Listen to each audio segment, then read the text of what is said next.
ஓம் நம சிவாய நமக. தென்னாடுடைய சிவனே போற்றி, எந்நாட்டவருக்கும் இறைவா போற்றி. சில முக்கியமான விஷயங்களை பற்றின பதிவை தான் நம்ம இன்றைக்கு தெரிந்து கொள்ள போகிறோம். ஆன்மீகத்தை பொறுத்தவரை பார்த்திங்கன்னா, சில பரிகாரங்களை நம்ம முறையாக செய்து வந்தால் நல்ல பலன்கள் நமக்கு கிடைக்கும் என்பது ஐதீகம். யாரும் மறுக்க முடியாத உண்மையும் கூட. அதிலும் சில சூட்சம ரகசியங்களும் அடங்கியுள்ளது. நாம் பரிகாரங்களை செய்யும் பொழுது அவை பலனளிக்க வேண்டுமென்றால் பின்வரும் வழிமுறைகளை நாம் நினைவில் வைத்துக் கொள்வது அவசியமாகிறது. நீங்கள் நம்பாவிட்டாலும் சாஸ்திரப்படி கூறப்பட்டிருக்கும் இந்த குறிப்புகள் அனைத்துமே பார்த்தீங்கன்னா நமக்கு பல வழிகளில் நன்மைகளை கொடுக்கக்கூடியதாக இருக்கிறது. இது ஒரு சிலருக்கு பார்த்தீங்கன்னா ஆன்மீக ரீதியாக புரியும், ஒரு சிலருக்கு அறிவியல் ரீதியாக, அதாவது உடல் ஆரோக்கியம் மூலமாக அவர்களுக்கு புரிய வரும். இரண்டுமே பார்த்தீங்கன்னா யார் யார் அவரவர்களுக்கு எப்படி தோணுதோ அப்படி எடுத்துக்கொள்ளுங்க. கட்டாயம் இந்த குறிப்புகளை, இதில் சொல்லப்பட்டுள்ள குறிப்புகளை பின்பற்றி வந்தாலே நமக்கு பல நன்மைகளும் பலன்களும் கிடைத்து கொண்டே இருக்கும் அப்படிங்கிறதான். லக்ஷ்மி கடாசமும் செல்வ வளமும் நமக்கு நிறைந்திருக்க இவைகள் எல்லாமே நம்ம பின்பற்றி வருவது மிகவும் சிறப்பு. பெண்களுக்கு இது கட்டாயம் ரொம்ப பயன்படும். அவர்களும் தொடர்ந்து பாருங்கள். நம்மளுடைய சேனலுக்கும் முதன்முறையாக வரவங்க சப்ஸ்கிரைப் பண்ணி மறக்காமல் உங்களுடைய நண்பர்களுக்கும் இந்த பதிவானதை பகிர்ந்து கொள்ளுங்கள். ஒரு நாளை நம்ம தொடங்குவதற்கு முன்னாடி முதல் விஷயம் பார்த்திங்கன்னா, நம்ம காலையில் எழுந்து ஒரு நாளை நம்ம தொடங்குகிறோம், இல்லை ஒரு வேலையை தொடங்குகிறோம்னா, எந்த ஒரு செயல் புதிதாக நம்ம தொடங்கினாலுமே அந்த செயலை நம்ம ஆரம்பிக்கிறதுக்கு முன்னாடியே நம்மளுடைய இறைவன், நம்மளுடைய குலதெய்வமாக இருக்கலாம், இஷ்ட தெய்வம், இப்படி யாராக வேண்டுமானாலும் இருக்கலாம், அவர்களுடைய நாமத்தை நம்ம மனதார கூடி முழு நம்பிக்கையோடு நம்ம கூறி அடுத்த கட்டம் அந்த வேலையை நம்ம தொடங்கும் பொழுது நமக்கு எந்த ஒரு தொந்தரவும் எந்த ஒரு எதிர்வினைகளும் இல்லாமல் அந்த வேலையை நம்ம தொடர்ந்து செய்து கொண்டே போகலாம் அப்படிங்கிறது, அந்த வெற்றிகரமாக அதை நம்ம நிறைவேற்றலாம் அப்படிங்கிறது. அதனால் எந்த ஒரு செயலை நீங்கள் தொடங்குவதற்கு முன்பாகவும் உங்களுடைய குலதெய்வத்தை நினைத்தோ இல்லை இஷ்ட தெய்வம், இப்படி எந்த ஒரு தெய்வத்தை உங்களுக்கு பிடிக்குமோ அந்த தெய்வத்தின் மூலமாக உங்களுக்கு பலன் இருக்கும். நிறைய பேருக்கு முருகப்பெருமானையும் சிவபெருமானையும் பிடிக்கும். இப்படி ஒவ்வொரு கடவுள் இருப்பாங்க. அவர்களுடைய திருநாமத்தை கூறி இது எனக்கு நல்லபடியாக முடியணும்ப்பா அப்படின்னு நம்ம வேண்டிக்கிட்டு அதை செயலாற்றும் பொழுது அது கட்டாயம் நமக்கு நன்மையை கொண்டு வரும். வாரந்தோறும் வரும் சனிக்கிழமை என்று பார்த்தீங்கன்னா நவதானிய அடத்தோசையை நம்ம நல்லெண்ணெய் விட்டு சுட்டு சாப்பிட்டால் நவகிரகங்கள் பார்த்தீங்கன்னா திருப்தி அடையும் என்று சாஸ்திரத்தில் குறிப்பிடப்பட்டுள்ள ஒரு சொல்லாக இருக்கின்றது. இதனால் அஷ்டமச்சனி, கண்டகச்சனி, ஏழரை சனி இவைகள் தாக்கமும் நமக்கு குறையும் என்பது உண்மை. அதனால் வாரத்திற்கு ஒரு முறை சனிக்கிழமை என்று மட்டும் பார்த்திங்கன்னா நவதானிய அடத்தோசையை நம்ம நல்லெண்ணெய் விட்டு சுட்டி சாப்பிடுவது நம்மளுடைய உடல் நலத்திற்கும் நல்லது. கிரகங்களால் ஏற்படும் தோஷங்களுமே நமக்கு குறைந்து நல்ல பலன்கள் நமக்கு கிடைக்கப்பெறும் அப்படிங்கிறத ஐதீகம்.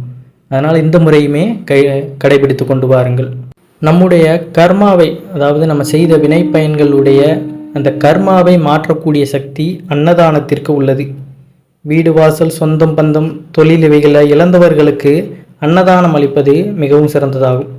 அதாவது ரொம்ப வசதியாக இருந்திருப்பாங்க, நல்லா வளர்ந்துட்டு வந்திருப்பாங்க, திடீர்னு பார்த்தீங்கன்னா ரொம்ப சோகமான நிலைக்கு போய் ரொம்ப பாவப்பட்ட நிலையில் இருப்பாங்க. இப்படி கஷ்டப்படுறவங்க யாராக இருந்தாலும் பார்த்தீங்கன்னா அவர்களுக்கு நம்ம உணவளிக்கும் பொழுது இதன் மூலியமாக நம்மளுடைய கர்மா அப்படிங்கிறது, அதாவது நமக்கு கெட்ட கர்ம வினைகள் தான் ஏற்பட்டு கொண்டு இருக்கும் நம்ம செய்த அந்த பாவங்களின் காரணமாக. அடுத்து நம்ம நன்மை செய்யும் பொழுது நம்மளுடைய கர்மாவானது என்ன ஆகிறதுனா நல்ல கர்மாவாக நமக்கு வாழ்க்கையில் நல்ல நல்ல செயல்கள் அடுத்தடுத்து நடப்பதற்கு இந்த கர்மா காரணமாக இருக்கின்றது.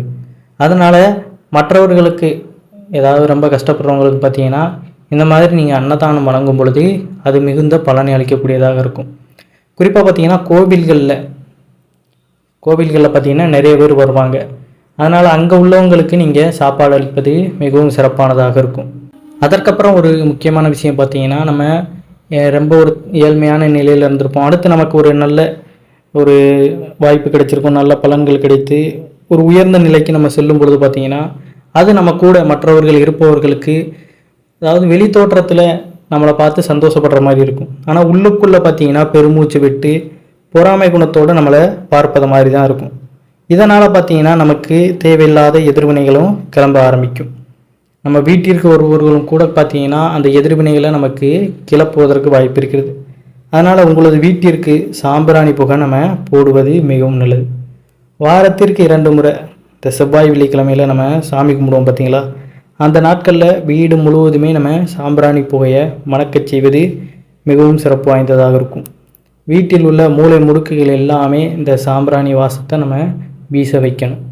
அப்படி அந்த சாம்பிராணி புகை பார்த்திங்கன்னா வீடு முழுவதும் பரவும் பொழுது அந்த எதிர்வினைகள் எல்லாத்துக்கும் அங்கேருந்து அகற்றிவிட்டு நேர்மறை ஆற்றல்களை பரப்பச் செய்யும்.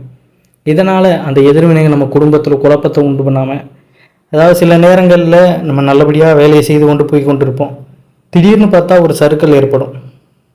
எதனாலனே தெரியாது, திடீர்னு வீட்டுக்குள்ளே சண்டை சச்சரவுகள் இப்படி நிறைய பிரச்சனைகள் வரும். இதற்கெல்லாம் காரணம் பார்த்திங்கன்னா இவ்வாறு நம் மீது விழும் இந்த பொறாமை பார்வைகள், கண் திருஷ்டிகள், இது எல்லாமே தான். அதை முறைப்படி நம்ம நீக்கி விட்டாலே இவைகள் எல்லாமே பார்த்திங்கன்னா நம்மை விட்டு நீங்கிவிடும். அதற்கப்புறம் நம்ம தொடர்ந்து இதை கடைபிடித்து கொண்டே வந்தால் தான் இது முழுவதுமாக நம்மிடம் இருக்கும். இல்லை ஒரு 2 நாள் கடைபிடிக்கிறோம்னா அதோடையே பார்த்திங்கன்னா அந்த பலனும் போயிடும்.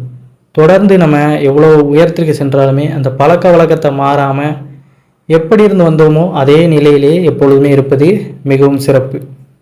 அதே போல் புதன்கிழமை என்று உங்களது வீட்டிலிருந்து ஆடை ஆபரணங்கள், பொன் பொருட்கள் இவைகளை எவருக்குமே பார்த்தீங்கன்னா புதன்கிழமை என்று கொடுக்கக்கூடாது. அதற்கப்புறம் அதே போல் இரவு சாயங்கால வேலைக்கு அப்புறம், இதற்கப்புறமும் யாருக்கும் நம்ம எதையுமே கொடுக்கக்கூடாது. இப்படி நம்ம கொடுக்குறோம் அப்படிங்கிற பட்சத்தில் பார்த்திங்கன்னா நம்மிடம் உள்ள இந்த லக்ஷ்மி கடாசம், மகாலட்சுமி தேவியோட அருளானது அவர்களிடம் சென்றுவிடும் அப்படிங்கிறது சாஸ்திரத்தில் ஒரு கூறப்பட்டுள்ள உண்மையாக இருக்கிறது. அதே போல் இருட்டுனதுக்கப்புறம், எப்பொழுதுமே இருட்டுனதுக்கப்புறம் சோப் போடணும் அப்படிங்கிற அந்த வேலையை நம்ம வைத்துக்கொள்ளக்கூடாது. பகலில் தான் எப்பொழுதுமே பார்த்திங்கன்னா நம்ம சோப் போடணும். இரவில் நம்ம சோப் போடுவது அப்படிங்கிறது பார்த்திங்கன்னா ஒரு வித தரித்திரத்தை தான் நமக்கு ஏற்படுத்தும். இதெல்லாம் பார்த்திங்கன்னா எல்லாமே ஒரு நம்பிக்கையின் அடிப்படையில் உள்ள உண்மைகள் தான். நமக்கு தெரியாது, நம்ம சோப் போடுவோம், நல்லா தான் இருக்குது, நல்லா தான் இருக்கிறோம் அப்படின்னு நமக்கு தெரியும். ஆனால் கண்ணுக்கு தெரியாத எதிர்வினைகள் அப்படிங்கிறது இருக்கத்தான் செய்கிறது. அது நமக்கு தெரியாது. சில நேரங்களில் நம்ம திடீரென்று அதை உணரும் பொழுது தான் அதற்கப்புறம் அந்த செயலில் ஈடுபட மாட்டோம். எல்லாருக்கும் டக்குன்னு ஒரு விஷயம் நடக்காது. இப்போ ஒருத்தங்களுக்கு இதன் மூலியமாக ஒரு பலன் கிடைச்சிருக்கு அப்படின்னா டக்குன்னு இன்னொருத்தங்களுக்கு கிடைக்காது. அது லேட்டாக தான் தெரியும். அதே போல் தான் சொல்கிறாங்கன்னா அதை ஃபாலோ பண்ணுறது நல்லது. இல்லை அதெல்லாம் ஒன்றும் இல்லைன்னு நம்புகிறவங்க பார்த்தீங்கன்னா அதற்கப்புறம் அதன் மூலியமாக பட்ட பிறகு தான் அந்த புத்தி வரும். அதனால் இரவு நேரங்களில் இதை தவிர்த்து விடுவது மிகவும் நல்லது. அதே போல் பார்த்தீங்கன்னா உங்களது பிரச்சனைகள் நீங்குவதற்கு நீங்கள் ஏதாவது ஒரு பரிகாரத்தை செய்து வந்தாலும் சரி, இல்லை விரதம் இருக்கிறீங்க அப்படின்னு எந்த ஒரு விஷயத்தில் ஈடுபட்டாலும், ஆன்மீக சார்ந்த விஷயங்களில் நெடு நாட்களாக இருக்கிறோம், அந்த பரிகாரத்துக்கு இருக்கிறோம், இப்படி 48 நாட்கள் விரதம் இருப்போம், அப்படி எது ஈடுபட்டாலுமே தோலாலான பொருட்களை நம்ம பயன்படுத்தக்கூடாது. முக்கியமாக பார்த்தீங்கன்னா மாலை போட்டிருப்பவங்க பார்த்தீங்கன்னா செருப்பு அணிய மாட்டாங்க, பெல்ட்டு, இது எதுவுமே யூஸ் பண்ண மாட்டாங்க. அதற்கென்று பயன்படுத்துகின்ற பார்த்தீங்கன்னா துண்டு, அதற்குன்னு ஒரு காவி வேஷ்டி இப்படி இருக்கும், அதைத்தான் பயன்படுத்துவாங்க. அதனால் விரதம் இருப்பவர்கள் இல்லை ஏதாவது பரிகாரத்தை செய்து வாரீங்கன்னா இந்த மாதிரி செருப்புகள், பர்ஸு, பெல்ட்டு இவைகளை உபயோகப்படுத்துவதை நம்ம நிறுத்தி விடுவது நல்லது. ஏனென்றால் இவைகளை நம்ம அணிந்து கொண்டு செய்யும் எந்த ஒரு பரிகாரமும் நமக்கு பலிக்காது அப்படிங்கிறதான் உண்மை.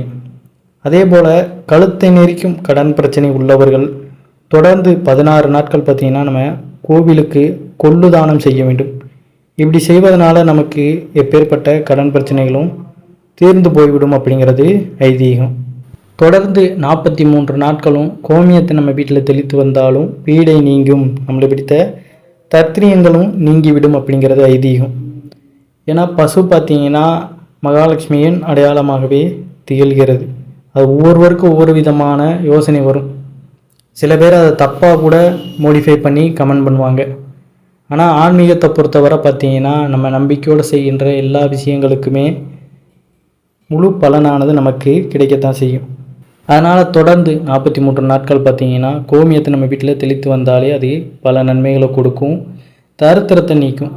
கோமியம் கிடைக்காது அப்படிங்கிறவங்க பார்த்திங்கன்னா அந்த மஞ்சள் தண்ணி இருக்கும் பார்த்திங்களா, அதை கூட கரைச்சி வேப்பிலை வச்சு நம்ம வீட்டில் தெளித்து வருவது சிறப்பு வாய்ந்தது தான். கணவனின் அன்பை முழுமையாக மனைவி பெற வேண்டுமென்றால் கணவன் மனைவிக்குள்ளே எப்போதுமே அந்த பாசம் அப்படிங்கிறது இருந்து கொண்டே இருக்கணும், ஒருவருக்கு விட்டு கொடுத்து வாழணும். அப்படிங்கிறதுக்காக மனைவியானப்பட்டவங்க நீங்கள் விசாக நட்சத்திரத்தில் முருகப்பெருமானை வழிபாடு செய்யும் பொழுது இருவருக்குள்ள அந்த ஒற்றுமையானது எப்பொழுதுமே மேலோங்கி காணப்படும் அப்படிங்கிறது நிதர்சனமான உண்மை. சில பேர் பார்த்தீங்கன்னா கடன் கொடுப்பதற்கெல்லாம் நாள் தேதி இதெல்லாம் பார்த்து தான் செய்வாங்க. அதற்கு காரணம் பார்த்தீங்கன்னா ஒவ்வொன்றுக்கும் ஒரு பலன் உண்டு. நம்ம கடனாக ஏதாவது கொடுப்பதாக இருந்தால் கூட பார்த்தீங்கன்னா சுவாதி நட்சத்திரம் அன்றைய நாட்காட்டியில் இருக்குதா அப்படிங்கிறத நம்ம பார்த்து கொள்ளணும். ஏனென்றால் நம்ம கொடுக்கின்ற காசு பணம் இப்படி பொன்பொருள் எதுவாக இருந்தாலுமே அந்த சுவாதி நட்சத்திரத்தன்று நம்ம கொடுக்கும்போது திரும்பி வராமல் போவதற்கும் அதிக வாய்ப்புகள் உள்ளது. அதனால் இதையுமே நம்ம முக்கியமாக கவனிச்சுட்டு பார்ப்பது மிகவும் நல்லது. அதே போல் திருவோணம் அன்று விஷ்ணுவை துளசியால் அர்ச்சனை செய்து துவரம்பருப்பு பாயாசம் நைவேத்தியமாக படைத்து அந்த பிரசாதத்தை அனைவருக்குமே தானமாக வழங்கினால் நமக்கு இருக்கும் சொத்து பிரச்சனைகள், சொத்து வாங்கிறது அப்படிங்கிற யோகங்கள் அமையும் அப்படிங்கிறது ஐதீகம். மற்றவர்களிடமிருந்து எப்படிப்பட்ட உதவியுமே சுலபமாக பெற மிருகசீரிஷ நட்சத்திரத்தன்று முருகப்பெருமானை வழிபட்டுவிட்டு உதவியினை யாசித்தால் கட்டாயம் கேட்ட உதவி கிடைத்துவிடும் என்பது நம்பிக்கை. மேல் சொன்ன விஷயங்கள் எல்லாத்தையுமே கடைபிடித்து வாருங்கள். உங்களுக்கு எந்த விஷயத்தில் எது தேவையோ அதை அந்த நேரத்தில் நீங்கள் பண்ணும் பொழுது இதை ஞாபகம் வைத்து கொள்ளுங்கள். மறக்காமல் பார்த்தீங்கன்னா வாரந்தோறும் நவதானிய அடை தோசையை உண்டு வாருங்கள். நம்மளுடைய உடலும் ஆரோக்கியம் பெறும். நவகிரகங்களானால் ஏற்படும் அந்த தோஷங்களுமே நமக்கு நீங்கிவிடும் என்பது ஐதீகம். நம்பிக்கையோட இது எல்லாத்தையுமே நம்ம செய்யும் பொழுது அனைத்துமே நமக்கு நன்மையாகத்தான் முடியும். நம்பிக்கை இல்லாமல் சில பேருக்கு பார்த்தீங்கன்னா எதற்கெடுத்தாலுமே ஒரு விஷயத்தை செய்யனாலே ஒரு கேள்வி எழும்பும். இதை செஞ்சால் நமக்கு என்ன கிடைக்கும் அப்படிங்கிற அந்த அந்த பதிலை நம்ம சொன்னால் மட்டும்தான் அதை செய்கிற மாதிரியான ஆட்களும் இருப்பாங்க. முதல்ல நம்ம செய்கிறத செய்து கொண்டு வரணும். அதற்கான பலன் பார்த்தீங்கன்னா ஆட்டோமேட்டிக்காக நமக்கு கட்டாயம் கிடைக்கும் என்பது ஐதீகம். சில விஷயங்களுக்கு சொல்வாங்க இதை செய்ப்பா இப்படி நடக்கும் அப்படின்னு. சில விஷயங்களுக்கு சொல்லலை அப்படின்னா அதை நம்ம புரிஞ்சுக்கிட்டு அதை மட்டும் செய்தால் போதும்.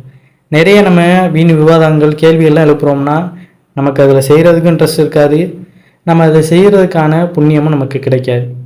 அதனால் சில விஷயங்களை சொல்வதை மட்டும் கேட்டுட்டு செய்தாலே நமக்கு கண்ணுக்கு தெரியாத பல பலன்கள் நமக்கு கிடைத்து கொண்டு தான் இருக்கும். நம்பிக்கையுள்ளவர்கள் மேல் சொன்ன விஷயங்களை செய்து பாருங்கள், நல்லதே நடக்கும். இதுபோல் மேலும் பல சுவாரஸ்யமான ஆன்மீக தகவல்களை தொடர்ந்து காண நம்மளுடைய சேனலையும் சப்ஸ்கிரைப் பண்ணி வச்சுக்கோங்க. அனைவரும் என்றும் இறையருள் பெற்று நலமுடன் வாழ வேண்டும். நன்றி, வணக்கம். ஓம் நம சிவாய நமக.